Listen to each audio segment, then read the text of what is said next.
All right. Hi, I'm Dr. Ruzba Tarabi, and you're is it Shelby? Shelby, yes. Gillespie, right? Yes.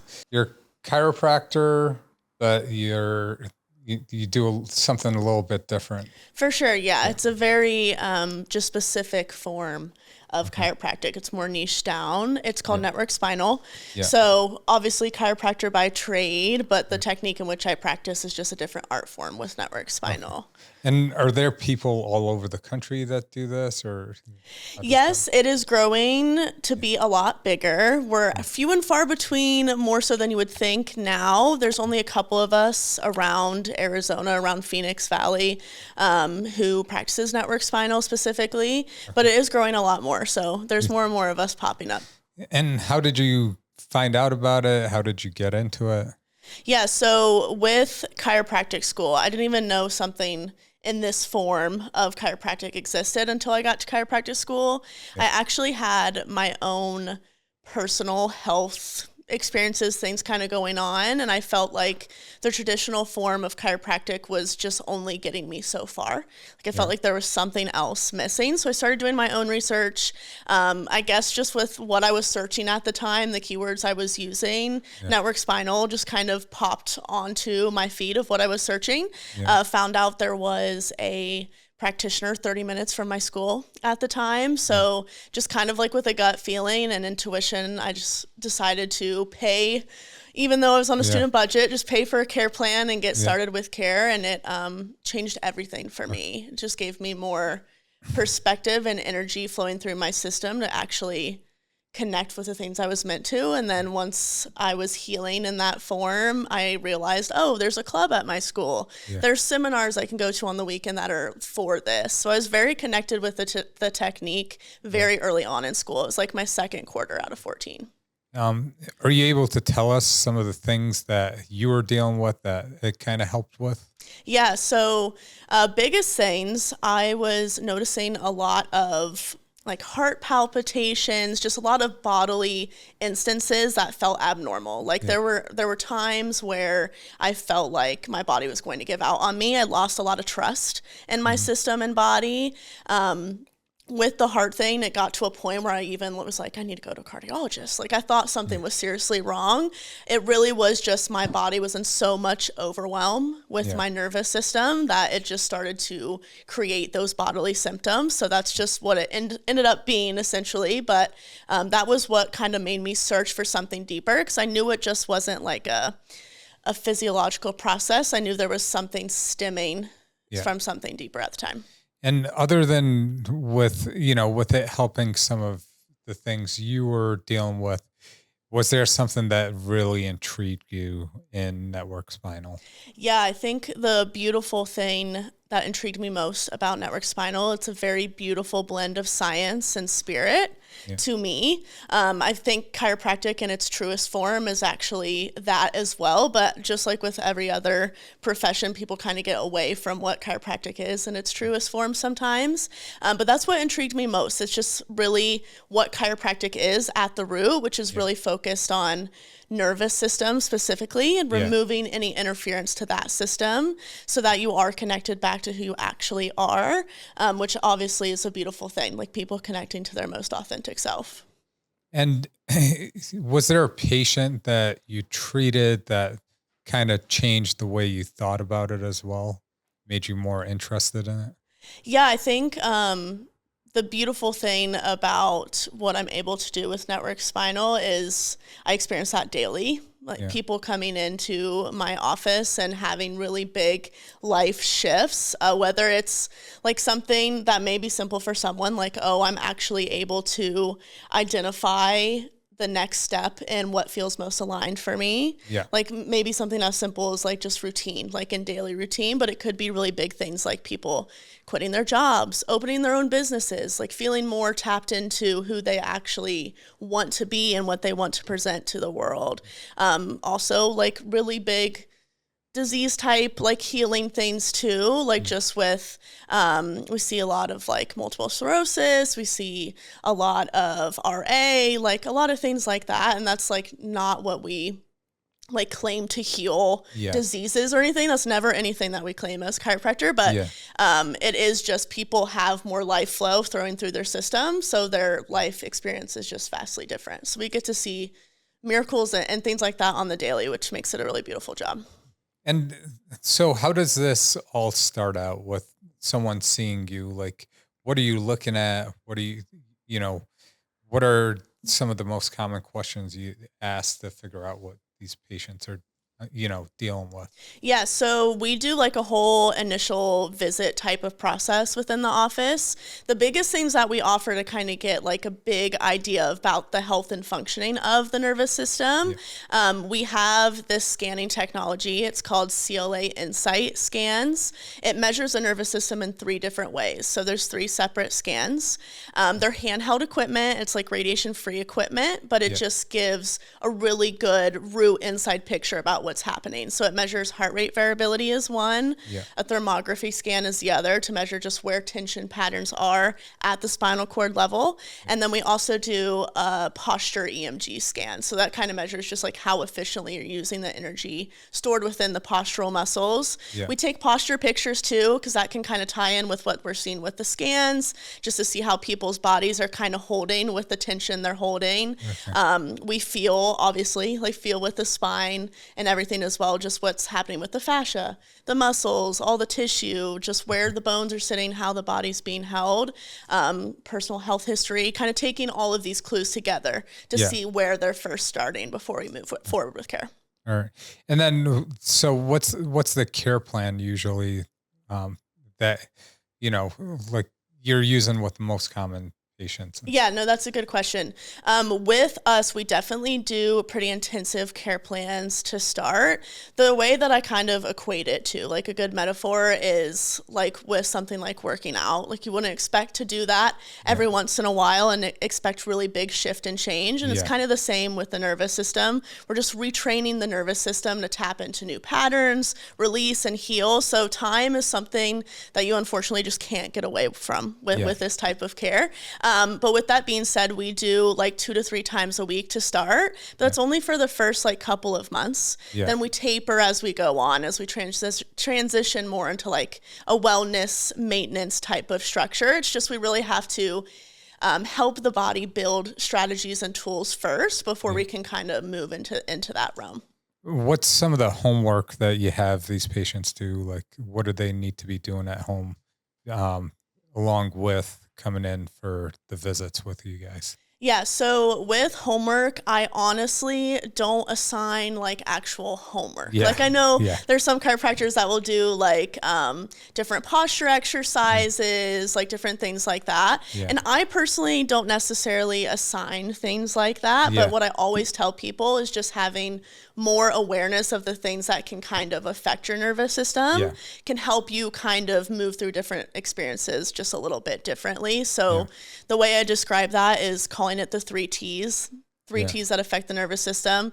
There's traumas, toxins, and thoughts. So toxins being any chemical thing. So whether that's food, lotions, products at home, like anything like that can kind of affect your nervous system in different ways. Food, obviously, thoughts is like emotions. So any emotional experience, whether you have like road rage on the road, on the way somewhere, or if you just like have a very big, exciting thing happen, like all those things are being interpreted through the nervous system. So it changes it. And then the last is trauma. So that's like physical stressors. Okay. So you said food. So like, how could you figure out like what foods are triggering them or like an issue? With food, the biggest thing is like, unfortunately with our food system, it's not the best. So you can just do the best you can. So the way that I describe that is like being more focused on whole foods, less processed foods. I feel like more of us are obviously having a lot more awareness around that kind of thing with food in the US nowadays. But like, I think sometimes your body will give you reactions as well that kind of tell you, oh, I don't really like this. Like whether that's like a skin rash, whether you have like bloating and things, like your body will give you communication and signals with some things as well. So I think focusing on more like whole foods and things like that, but also paying attention and being in your body and just paying attention to what it's telling you. So do you think this this being age proof podcast, the whole nervous system, Hmm. is it something that shows up earlier and is more of, chronic stress is more of an issue with aging than anything else? Right. Yeah. The biggest thing with aging is a chronic stress situation. Yeah. The cool thing about this care is that it is for everybody because everybody has a nervous system, right? Yeah. Some of the stress, though, like the patterns we're holding within our body, could be there even from being in utero Yeah. and the whole birthing process. So, like with this being the Age Proof podcast, we may be holding patterns that we've had. I'm 29, for example, for Yeah. the past like 29 years. Yeah. So with an aging process, the more that we can ultimately heal and release the things that don't serve us anymore within the nervous system, really reorganize the whole nervous system to be more clear and conscious and connected, Yeah. then we're going to live a healthier life. And that's ultimately what it is with nervous system care. So one of the things I try to see to improve is like my HRV. My HRV is Yeah. horrible. But do you see major changes in HRV in your patients with some of the things they do? Because Yeah. I don't, I sometimes get better HRV, but for the most part, it sticks in the teens. Yeah. So Yeah, we see a lot of change with HRV, again, because one of our scans is also measuring HRV. I know like Aura rings, there's like a ton of things that get to measure it nowadays, which is cool.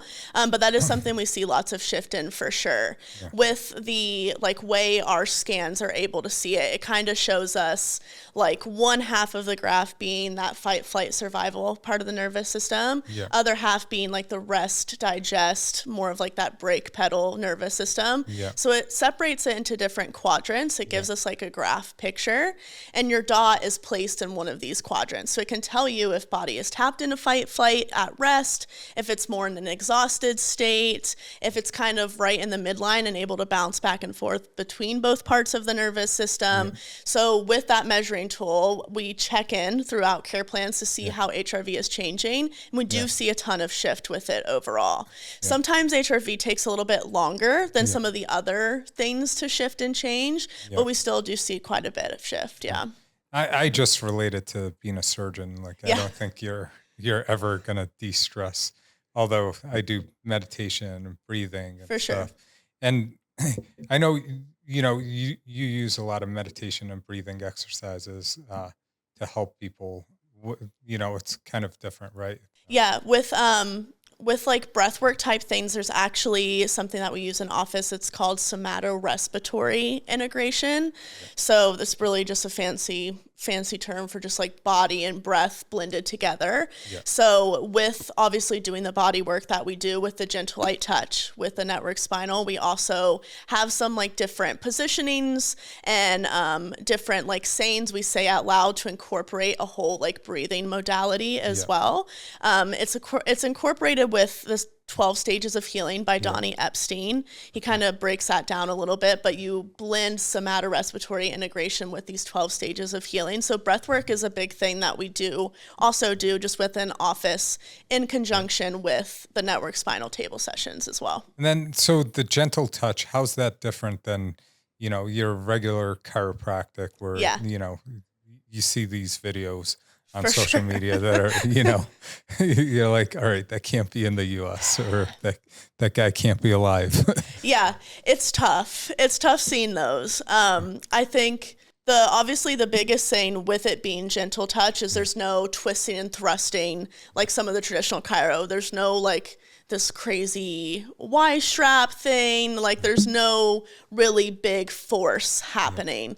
But the way that I kind of explain that to people is presence is really inverse to force. Yeah. So like you can apply this to all things in your life. Like if you're really there and you're really present with something, you don't have to force it as much as if you're just like, oh, I don't know how I want to move through this. If you're all up here trying to force something. Yeah. So I feel like with the gentle light touch, that is the biggest difference, is just there's more presence involved. Yeah. With that too, we just focus on the spine in a completely different way. So as opposed to approaching just the bony parts of the spine. We're Yeah. more focused on the tone of the spinal cord and nervous system underneath. Okay. So we're actually approaching the areas that have the most available energy and information and kind of tapping into that with the light touch Yeah. to invite the body to like be entrained into a different level of energy and information over time. Yeah.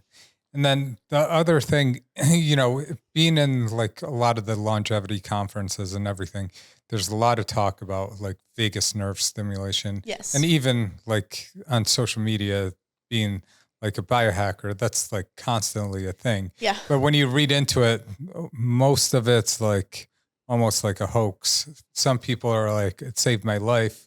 But for the most part, you read most of the reviews, if they're not bots, is usually like it didn't do anything, Yeah. What are your thoughts about vagus nerve stimulation? And I know like medical grade from some of these longevity conferences that it's a higher cost than some of these gadgets you buy $200-$300, and it's supposed to like give you that relaxation and parasympathetics. Right. I think it has been interesting, like seeing this new term, like the biohack of like the nervous system. I don't know if I personally love that term, just because like going back to the time thing, like there may be patterns and experiences and things that we're holding that are years and years old. So like, unfortunately, like a 5-minute little biohack is not going to actually heal and resolve at the root level. It's a tool that can be used to kind of like self-regulate in a moment, but is it actually going to heal at the root?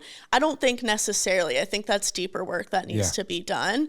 But with vagus nerve specifically, with being tapped into the vagus nerve, that is when we're actually able to be tapped into healing. So it is an important place to be tapped into.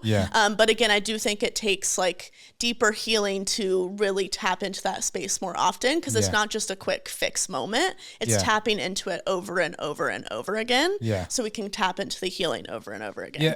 And I think like and the reason I haven't bought any of the stimulators, and my brother's asked me multiple times, he's like, because he wants his wife to kind of get it more in parasympathetics. Right. And I'm like, I don't know. I'm like, just try breathing exercises. For me, it's like, you kick into it, but like, it's not like you can stay in that state, but you got to repeatedly keep on doing those breathing exercises to be able to get into that state. Yeah. I think that's another important note too, is like, I think there's a common misconception that healing or being tapped into the parasympathetic state means like we're always going to be zen and calm and like we're not going to have a human experience, and we're here having a human experience, so we are actually needing to tap into both sides of the spectrum. Like for example, if we're out in the woods and a bear comes, you don't want to be in parasympathetic. Like you need the fight flight to engage, but it is like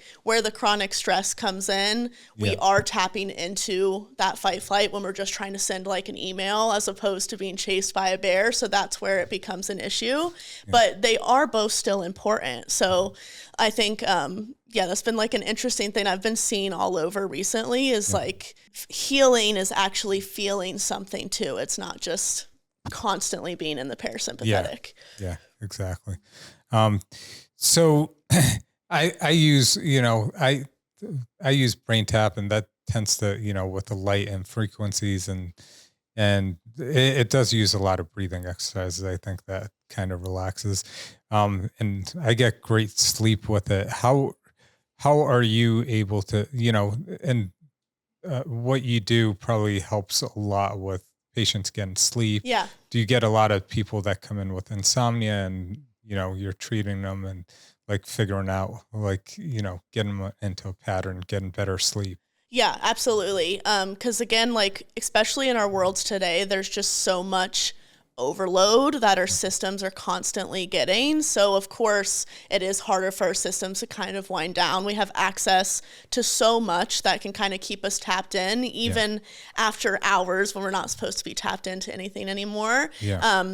So with this care, like really allowing the body to easier tap into that rest state, that heal state. We do see people who have a ton better sleep with this. And I think that's interesting that like some people actually don't think that that's something that would change. They come in for some different scenario, some different ailment, some different thing. And they're like, I actually am like sleeping 7-8 hours when I used to sleep like 5. Is like, that's something that can change with this. I'm like, absolutely. Cause the body is able to kind of tap into that rest heal more often. Yeah.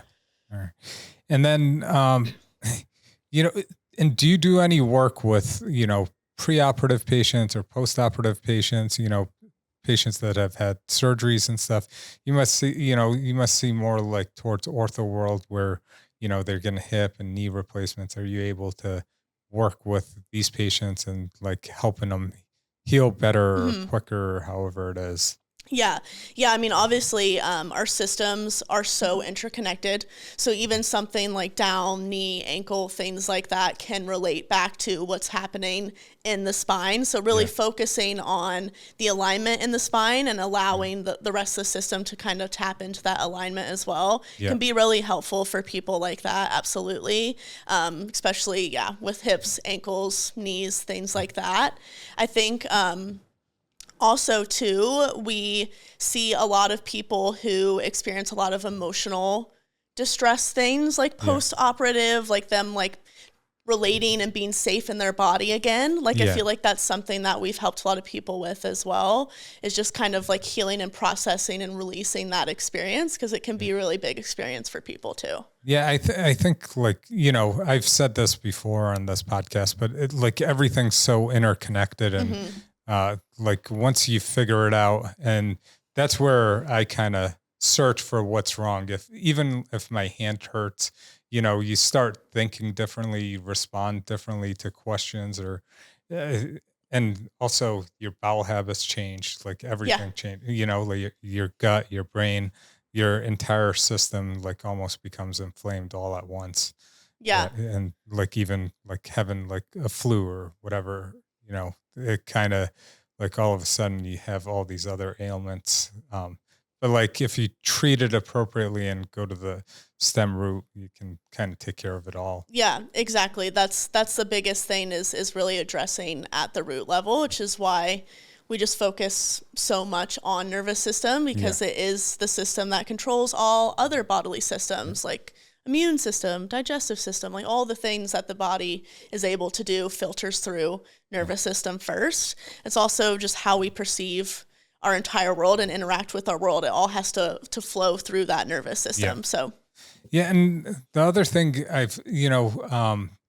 there are some people talking about, dealing with back issues and problems where, there's different breathing patterns they've used to strengthen. It pretty much strengthens the core and, gets the right breathing pattern. You can kind of go away from needing back surgery or anything like that. Correct? Yeah. I mean, I think we're a lot more powerful than we may think. And the body is a healing organism. Like we're alive and we have a healing abilities. There's an innate wisdom within all of us. So I think the people who have more trust in that and are able to kind of use modalities with that awareness can have bigger shift and impact, because they know that the body can heal itself. Yeah.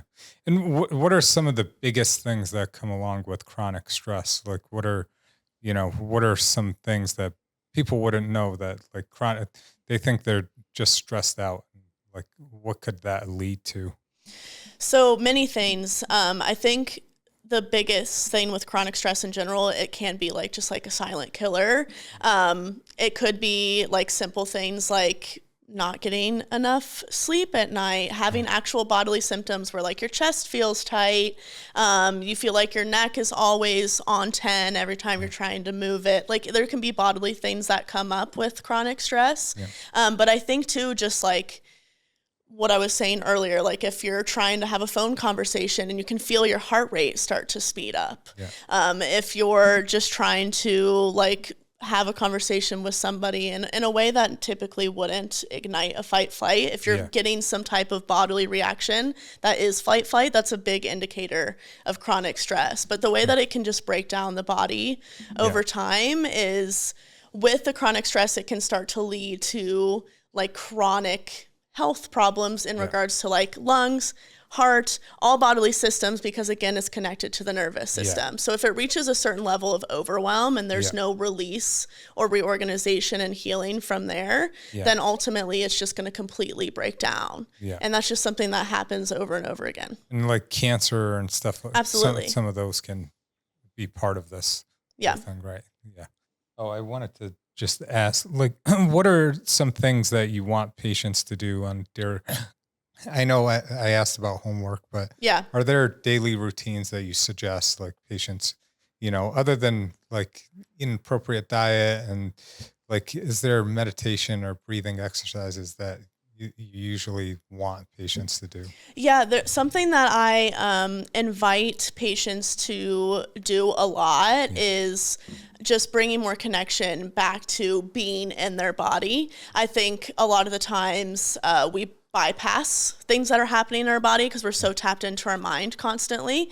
So I think feeling into your body can be a really big healing thing. So the way that I invite people to do that, and I do this often as well, is like just doing body scans with yourself every once in a while, like really getting present with your system, seeing if anything feels off, if the energy is off, if you feel like tightness anywhere, just like noticing things about your bodily system.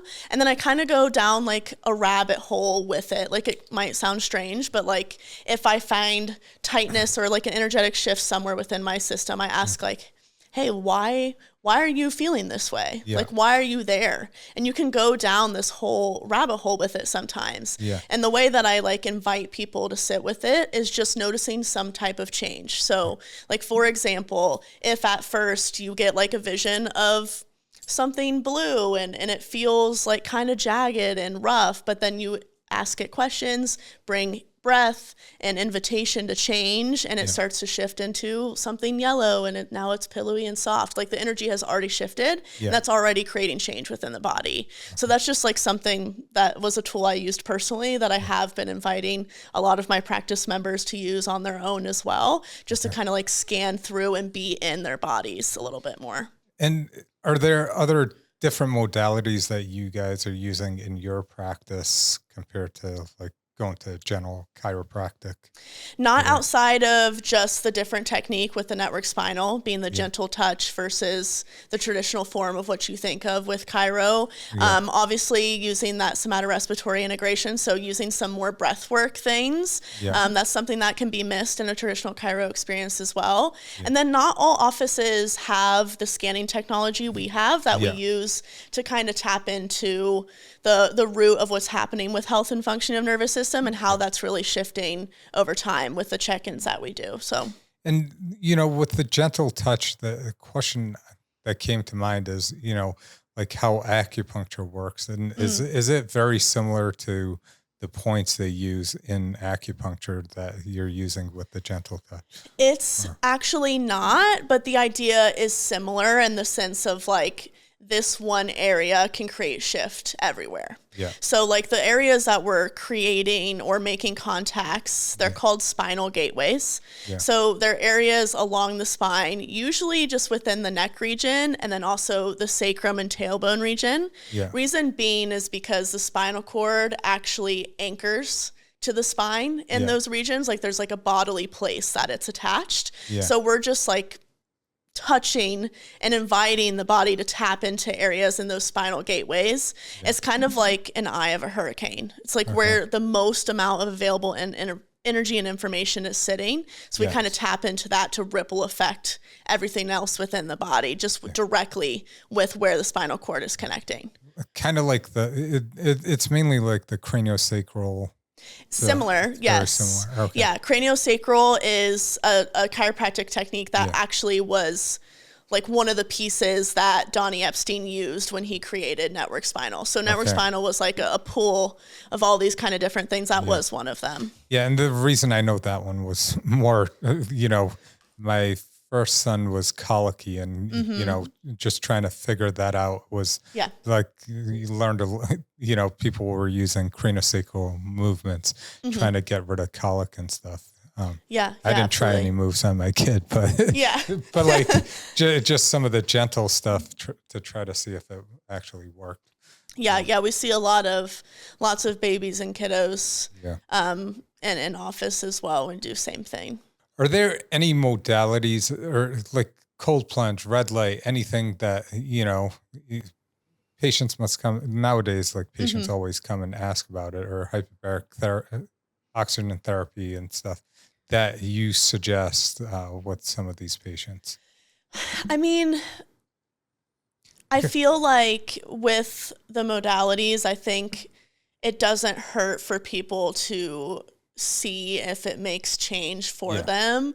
I'm never one to be like, I think you should really try this Yeah. thing. But if Yeah. people ask me an opinion about Yeah. it, like obviously I'll give an opinion. I Yeah. think the biggest thing is just steering people in a direction that's more aligned to like their chemistry and makeup. Like Yeah. for example, with like a cold plunge can Yeah. be really helpful for men, but like Yeah. because being a woman with our hormones and the way they spike differently than Yeah. men, a cold plunge is not the best for a women's nervous system. Yeah. So like that's like one example I Yeah. have, but like outside of that, I'm really think that if you have a certain intention Yeah. behind what you're doing, that can make a difference too. Yeah. So I think hyperbarics could probably play a big part in the nervous system, but it's yeah. always doing the right dosage though. Like, and a lot of people nowadays, they do whatever they want. So, Yeah. I honestly don't even know. I don't even know much about yeah. hyperbaric and how it affects, but Yeah. We use it a lot with our patients, but we don't use, and then we use it up to 2 atmospheres where, for a lot of the neural stuff, you want yeah. to use much lower atmospheres. Especially post-concussive and stuff like that. Yeah, that makes sense. And are you treating a lot of post-concussive patients? Yeah. A cool thing again with it being the gentle touch with Network Spinal, we don't have like contraindications that some other traditional chiros may have because we're not doing like a twist and thrust into a space. Yeah. So people who have had head injuries, whether post-concussive or like whiplash, anything that's very specific to that upper cervical spine, this is actually a technique that's very integrated with people's systems a little bit better than maybe some traditional chiro experiences, just because it's a gentler approach overall. It's kind of like invites the body to soften a little bit more as opposed to defend. So it can be really helpful with people who have previous injury. And you were talking about hormones a little bit, and let's hit on that. How does, this stress or like being able to de-stress these patients, that change their hormone levels, hormone function? Just going back to with nervous system being the controller of all other systems within the body, one of those namely being the hormones and how they spike each day and what shows up with women when it shows up in their cycle, like how the hormones shift and change overall.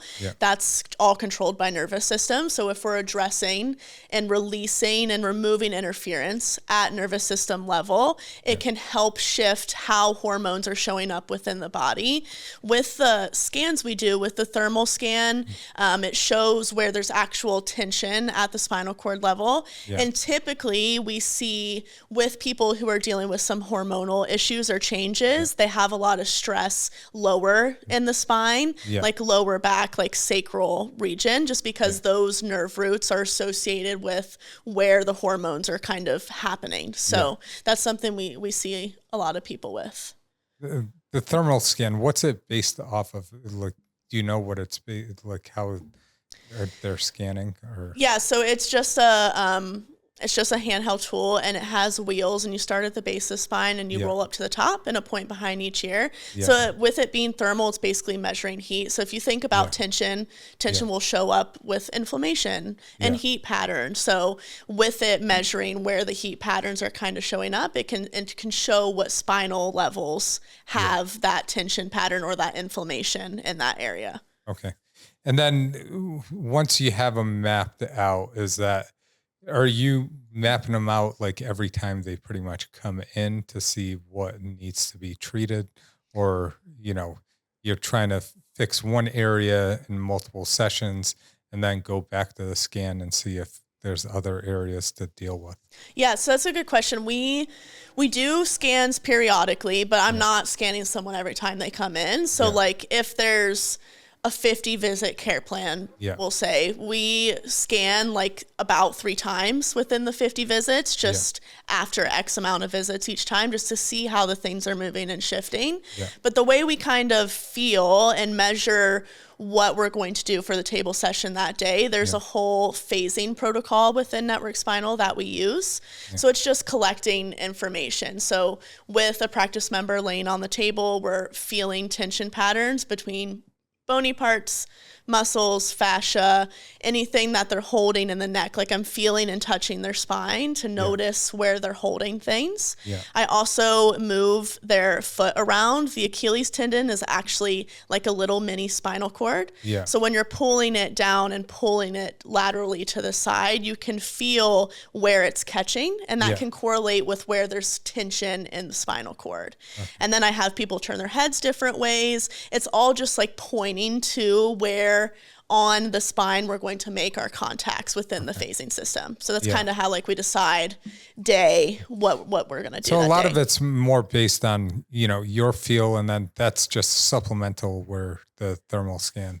Yes, so the scanning is just used to see how, with the multiple sessions with Network Spinal focusing on the nervous system healing, how it is affecting the nervous system overall. It's just the objective measure to show that things are moving and shifting within the health of nervous system. And so if someone's been in like a car accident and comes to you, I guess that would be kind of traumatic itself, just like how bad the car accident is. But right. So how do you treat that part of it away from like their injuries, or is there a difference between how you're treating the different parts? Not necessarily. It still would be focused on just removing interference to nervous system, no matter where that interference or tension came from. Okay. So it's still the same focus. Again, though, similarly to like people who have like specific head injuries and stuff like that, with it being the gentle light touch after a post-traumatic event, like something like a car accident, that is something that's just integrated better with the system. So we approach different in the sense of like, obviously we're using a gentler touch and technique, but not necessarily like how we're going to address their care overall. It would still be just focused on nervous system care. Okay. Yeah. So what does higher ground mean?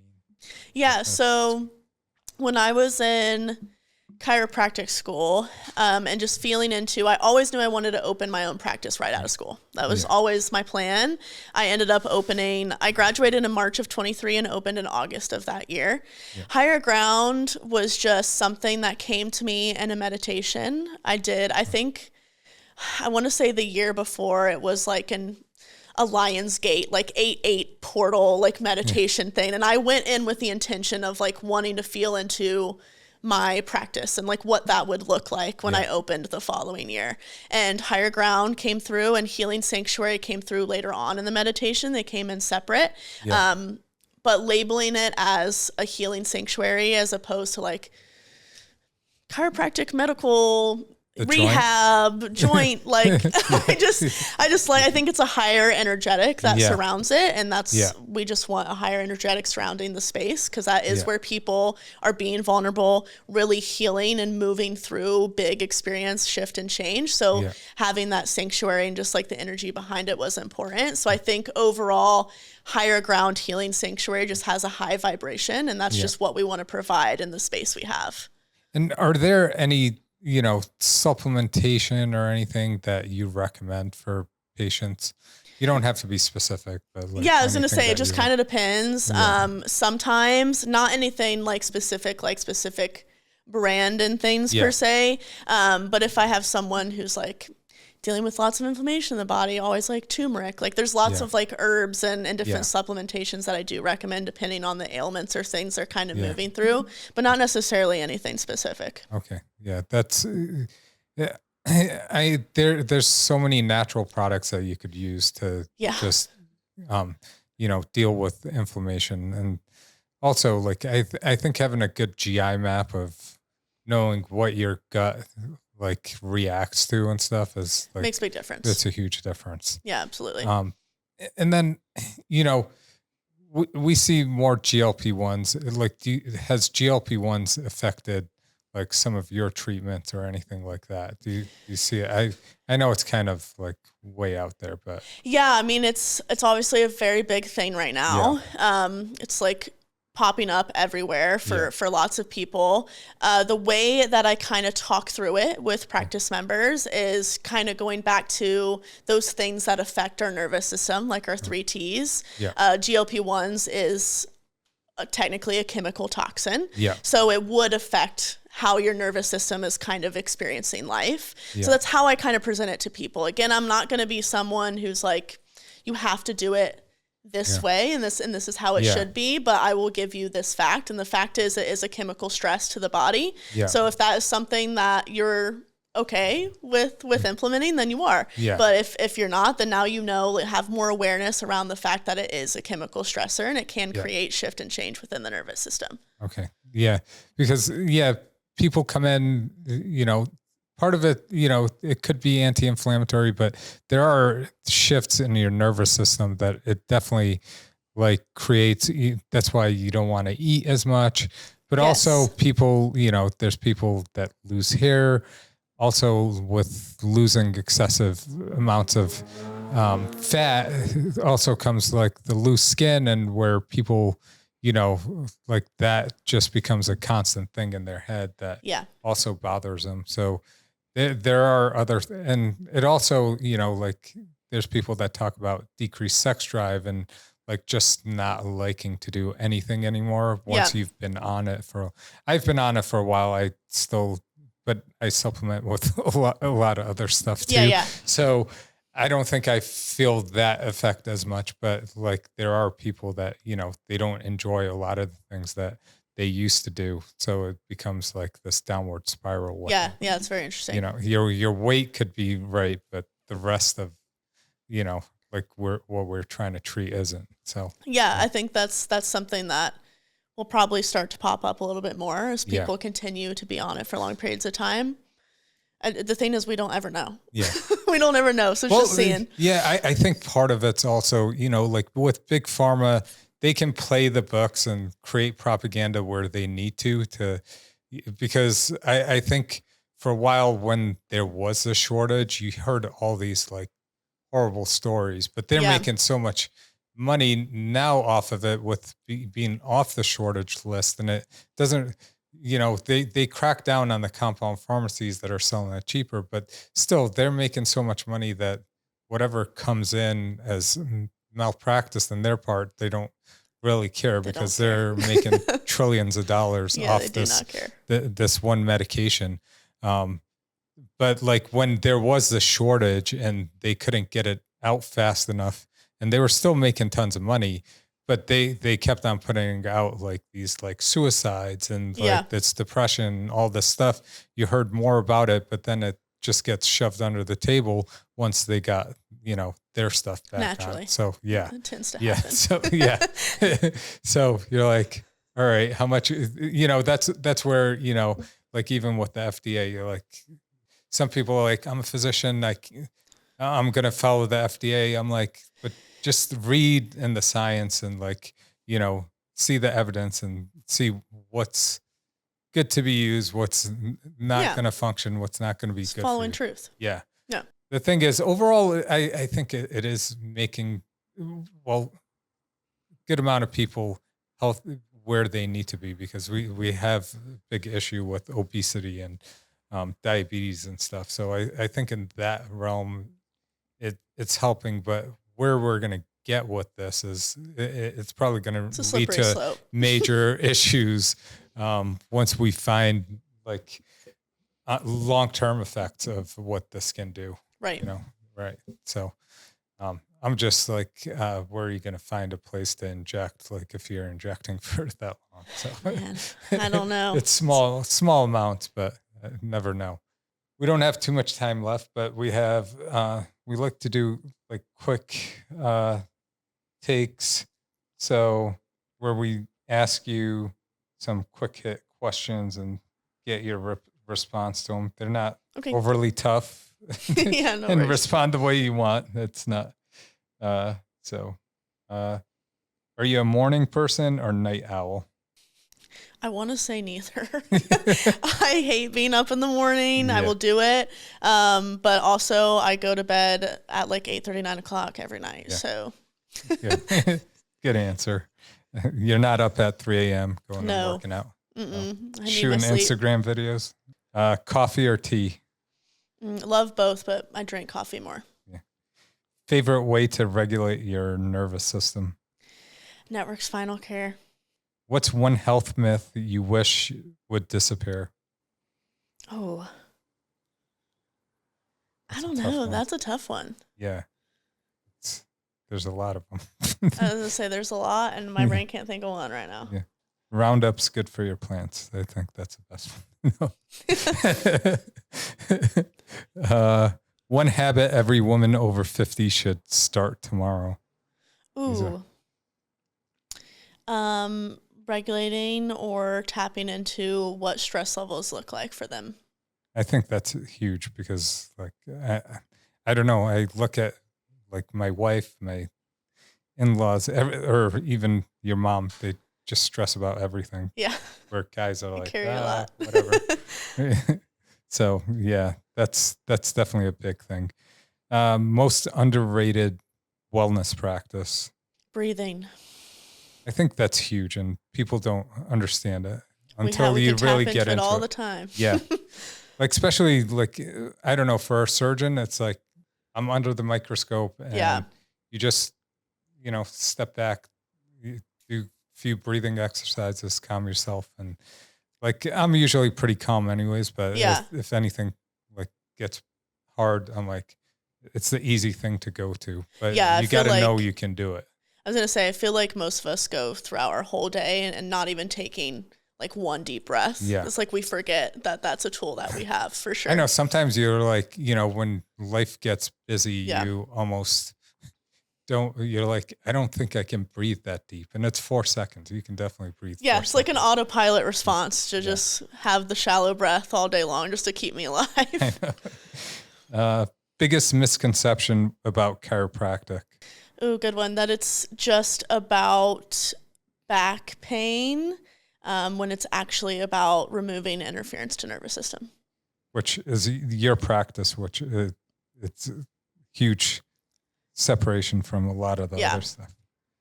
What does healing mean to you in one sentence? Oh, man. There's a lot of questions on this one. They're hard ones. Healing means to me having a clear, connected, and conscious nervous system to feel all ranges of the human experience. Book that changed your life? Becoming Supernatural, Joe Dispenza. I'll have to look that up. What's that about? It's kind of like, he has multiple books, but Becoming Supernatural, the reason why I liked it so much, because it has a blend of science, a ton of science, research, but also a lot of spirit with like meditation practices, how you can retrain or break the habit of being yourself type of vibe. Okay. It's a good read. Yeah, because I've heard of the name, and I think I heard of the book. I haven't looked at it yet. What's your favorite way to decompress? Probably to read. One word you hope people feel after visiting your practice? Probably abundant. Fill in the blank. The healthiest version of yourself is someone who is connected to their body, has awareness of the human experience, and lives a clear, conscious life. Sounds good. Cool. All right, that's it. Thank you. Thank you.